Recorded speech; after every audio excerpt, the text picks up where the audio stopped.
What is good, people of the internet, and thank you very much for tuning back in, or welcome you to episode 2 of Breaking the Syllabus. I'm your host, Tyler Powell, and today we rip the lessons plans on those things that need to be said in education.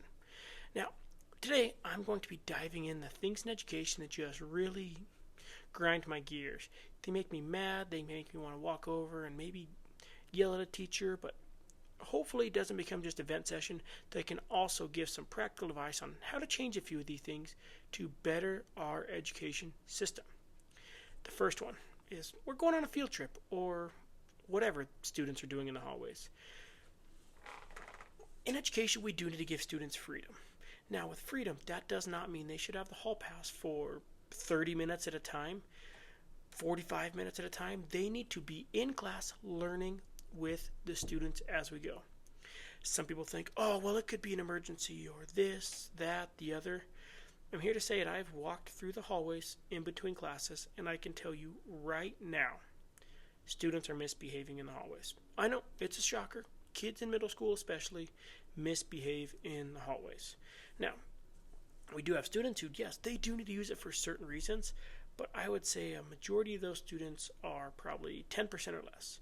The other ones are hanging out with their friends. They're walking through the hallways, meeting up with their friends. My favorite one is when students all of a sudden have to go to the bathroom when their phone goes off because it's time to take their BeReal, or their boyfriend, girlfriend, friends are in the hallway, and all of a sudden they're checking their watch, being like, oh, hey, can I go use the hall pass real quick? I really got to go to the bathroom. Next thing you know, 10 minutes later, they roll back into class. So, this is one of the things that just needs to be stopped in education. These students, we are responsible for giving these students good education. It is our job to not only teach them how to learn, but teach them how to behave in society. I always try to teach my students about the real world. And I'm like, hey, if you go into the real world and you're using the bathroom for 10 to 15 minutes every 2 hours, your boss is probably going to have a problem with it. Now, I have a few simple steps on how you can stop the hallway hall pass Olympics. Number 1, give students a time limit. I give my students a time limit every single time. I'm like, all right, hey, you want to use hall pass? Cool.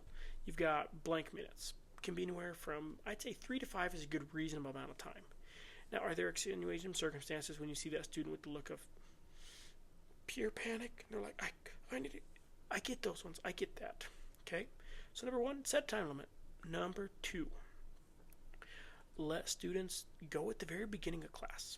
The first 5-10 minutes, I'd say mainly 5-10 minutes is pushing it, but the first 5 minutes of class is kind of some instructions. Now, I get it's hard for them to make up those instructions, but at the same time, we need to be willing to work with those students if they're trying to use the time instead of, the real chunk of the lesson. And the third thing that I have students do is I just tell them, you know what? If you're missing my class over and over again, I think it could be maybe a reflection on me that I'm not making it, engaging enough. A lot of students, a lot of students, if they're engaged in a lesson, will not want to use the hall pass at all. They'll just stay locked in, working the whole time, no idea what's going on, look up and go, oh crap, it's time already to go? Well, thanks, Ms. Powell, have a great day. So those three things have really reduced the amount of time I have students asking to use the bathroom. The number 1 time I would say in my class when students use the bathroom is when we have a test. They finish their test, they have some dead time, and that's when I see a majority of my hall pass usage spike. Me personally, I need to be better at giving these students something more to work on. Maybe it's even going into the next unit, it could be a coloring page, or something to keep them from wanting to go always use the bathroom, aka wander the halls. The second thing is the Canvas teacher.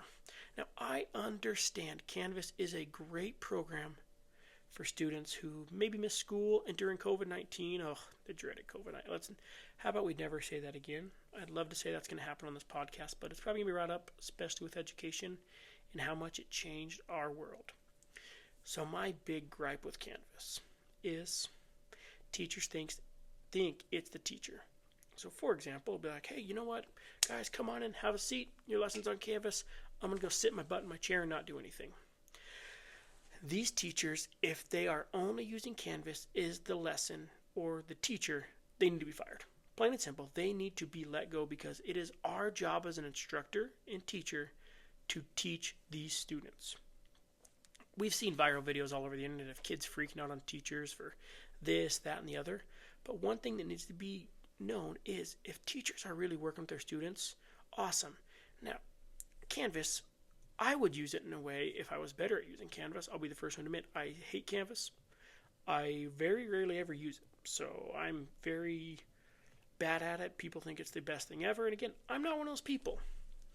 So what I use Canvas for when I do use it, or what other teachers I've heard use it is for, hey, you missed a day, go check on Canvas for a quick recap of the lesson. After that, let me know what questions you have. Again, it is not taking place of the teacher. It is just a support opportunity. With that being said, again, if a student still doesn't understand, it is my job. It is our jobs as teachers to go over and help that student. Students don't get stuff from reading. If students could understand everything from reading, schools wouldn't really be a thing. It'd be like, hey, you know what? Here's a passage, exactly what you're supposed to do. Go ahead and read it. Think back to the last time you were in school. How well did you guys read out of a textbook and understand everything? We all hated the textbooks where it was like, oh, you know, you're going to do 1 through this and do the odds, and they never really gave you a lesson. One of the reasons I became a math teacher, not only for a job opening, is because I want to be a teacher that's different than those. I didn't want to be the worksheet teacher. I didn't want to just pass it out and be done. We'll go more into that backstory a different day, but Canvas, teachers, let's all agree it is a resource. It is not the know-all, be-all, end-all of education. It's something to help make our lives easier, but not do our jobs for us. Don't get rid of it, but maybe change the way you approach it.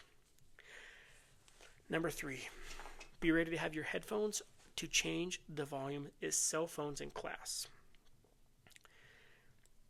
Brains of middle schoolers aren't fully developed. I know that's surprising because they act so mature in class. But if kids are using their cell phone in class, breaking news for you, they're not paying attention. These students will do anything they can to get out of work these days. They will truly sit there and try to play Block Blast. They will do this, that, the other, their B-Reels, their Snapchats. And mind you, their Snapchats are literally a random picture with text message on it. Send a text message if you want to do that. Quit using Snapchat. Grow up, kids. But another thing. Cell phones, I understand. People can say, oh, well, we use it for this review game. How often are you really doing that review game? Is it once a day? Twice a day? Oh, it's like once a month? So then why the heck do they have their cell phone in your class every single day out? Oh, they use it for music. Yeah, that song change that student just did was 45 seconds of song time. Well, that was just at one time. BS. They're going to be on their phones more than you expect. Students are going to find every way they can do to get out of work most of the time. Now, am I saying all students? No, but I'm saying the students who really need the education and classroom time will be the ones that are trying to get out of work. I have seen cell phones used productively for different things. Majority of the time, I would say it's not. Now, I'm excited about the new bill they're passing in the state of Utah where cell phones are banned from bell to bell in class. Now, I'm curious to see, and I'll update you guys next year on what happens when a student does have their phone in the hallway when it's supposed to be put away. Should we take it? Should we leave it? What should we do as staff, administrators? Because truly, by the letter of the law, cell phone should be taken away. The other thing is, what do we do with cell phones once they get taken? Whose job is it to be responsible for the cell phone? I understand it's the student, but who gave the cell phone to the student? A cell phone, I feel, is a privilege. Maybe that's because I was taught that way when I was younger. My mom always said, if this gets taken away, you're going to be in big trouble. Okay, yeah, I get it, but luckily we didn't have touchscreens, so you could be sending a quick text message down here with T9 in your pocket. Teacher would have no idea. The old hooded sweatshirt trick. If you know what I'm talking about, you definitely know. One school I worked at, when a cell phone got taken away, the first time, the parents had to come and pick it up. The school I'm at currently, the kids get to pick it up, and I really think it's kind of all it is. Oh, your phone got taken away? Here you go at the end of the day. Like, okay, cool. Did the kid learn anything? Not sure. The other one is the second time it got taken away, the school I previously worked at is the parent had to come pick it up, and I believe there was a meeting with the administrators. Great thing. Administrators can be like, hey, we have a problem. Your student has a addiction basically to their phone when they can't stop using it. School I'm at now, second time it gets taken away. Cool. Here's your phone back at the end of the day. And the previous school, the third strike. The third strike is they would A, keep it for the rest of the year. The rest of the year. Can you believe a student going for a couple days or weeks or months without a cell phone? Oh my goodness. Can you just imagine? Imagine if half the students didn't have a cell phone. Oh, they might have to actually talk to each other. Now, at our school, third time, it's meeting with the administrators. Man, life goes on. Not really sure. I'm not in that realm, so I'll have to ask more and probably have to talk about that later on. One way to stop the cell phone distractor, the cell phone problem, any way you want to label it, is to have a spot they can safely put their phone where they won't be distracted by it. The school I'm at, I point over this way because that's where I'm in my classroom, it's over there, is we have actual spots for their cell phone. I've heard different strategies of teachers, using some grants to buy like cell phone charging stations because, oh my goodness, heaven forbid if the cell phone died. If their cell phone battery ran out, what are we going to do? My phone died. My favorite students are the ones that say, hey, Mr. Powell, can I buy your cell phone cord? No, it's my cord, but my phone died. Not my problem. So I think having a spot for cell phones is the best way to do it. Second, part of making it better is to just be consistent from day one. Guys, here's the rules of my class. Cell phones go in the holder, they stay there. Watches, again, smart watches are another thing that I'm trying to figure out the best way to do it because it's a problem too. Don't let your students fool you. I have a lot of, I'm talking to my mom. Nah, I can see the name of that message. I don't think your mom is saying those things. But cell phones, maybe one day I'll come up with a great strategy, write a book on it, become famous. Who knows? All right. And the fourth thing, I'm already on the fourth thing, wow, that I want to talk about is the hermit crab teachers. We used to have an awesome tradition at my school where we'd have a big potluck once a month, where teachers would sign up for things. We'd have a big old get-together. It was awesome. The only bad thing is the group that we always had lunch with, there was like maybe 5, 6 of us. All of a sudden, we've got nowhere to sit because who knows where all these teachers come from, and it really kind of makes it hard. I'm not saying they're not welcome, but I'm just saying, do you guys ever want to come and visit? It's good to interact with other teachers besides when you need something. Maybe those hermit crab teachers are just people who just need other ideas.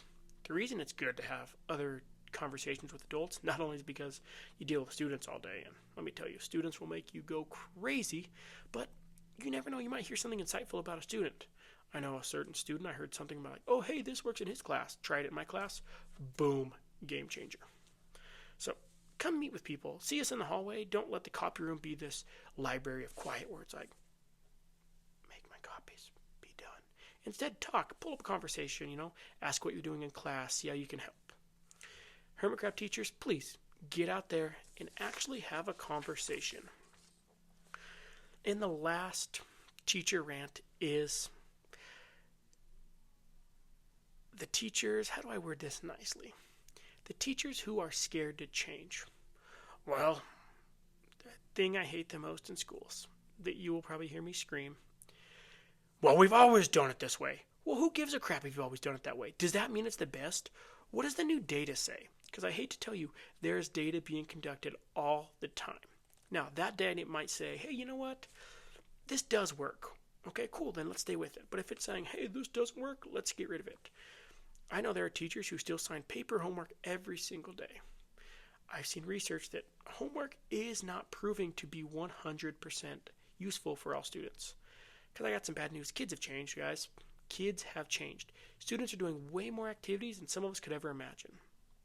Gone are the days of, what are you going to go do? Oh, me and my friends are going to go hang out at the park for a couple hours. Come back home when it's dark. Those days are gone. Now it's, I got to go do this club sport or this club sport. Oh, my siblings have this. I'm going to be on vacation for a week in the middle of, let's see here, March, April? Why are you going on vacation? We had spring break. Oh, because of this and this. Those students, yes, I get they have homework. But at the same time, why should we have homework? Homework's supposed to really, help the kids learn. Do you really think the students who aren't getting it in class are going to get it at home? Do you? If so, we got to talk. Message me. Hit me up on some social media. Probably going to be Facebook for you because, if you're one of these people that's still keeping everything the same way it was, you definitely don't have Instagram, TikTok, Twitter, all that stuff. Sorry, excuse me, X. Let me be correct here. I don't want to get in trouble. So those teachers, you need to refresh. You need to do something new. Now, when I first started teaching, I was the same way. I was, hey, this is how I was taught. I'm going to do it this way. You're going to have homework. Ever since I've changed that, I enjoy my job more. I actually don't even give my students assignments right now. No assignments. We'll talk about that a different day, but let me tell you, changed my life, makes me happier, gives me the love of education. I am not saying every teacher does it that way. Please don't think that. But I'm just saying that's one way I have done it that's really helped me. So for my teachers who haven't adapted with the times, try something new in your class. Try one or two new things. Maybe it's a project. Maybe it's, having them try their assignment a different way. Maybe even the dreaded group work where they have to collaborate and learn social skills. Plug for my SLPs out there. Social skills are important and can be done in class. So, if you made it this far, I guess I didn't scare you off too much, so thank you for tuning in. And again, I am nowhere near perfect, but I'm just trying to kind of see what we can come up with to help each other out. Breaking the Syllabus, it's all about changing the status quo, asking better questions, and being brave enough to change the system. As they say, the squeak wheel gets the grease, and sometimes it's good to be that wheel. It's time to make things changed. Thank you guys so much for hanging out with me today. If you nodded your head, anything like that, rolled your eyes, yelled yes at your car stereo, kind of shook your head in one of those, I know exactly what you're talking about. Thank you very much for tuning in. I want to hear from you. Hit me up on all social media at Breaking the Syllabus. Let's keep this conversation going. Let me hear the things that piss you off as a teacher. Things that you're sitting here going, oh my God, beep. Okay, anyway, right? Don't forget to rate, follow, and share this episode with a teacher or friend that needs to hear it. Please don't be afraid to spread this podcast. I'll be checking in, doing once a week, hopefully getting everything released on Thursday. But again, we're teachers. Our lives get busy sometimes. Thank you guys so much. Go out there. Keep changing the world. This is Breaking the Syllabus, where teachers say what teachers are really thinking. So I will see you guys next time. Peace.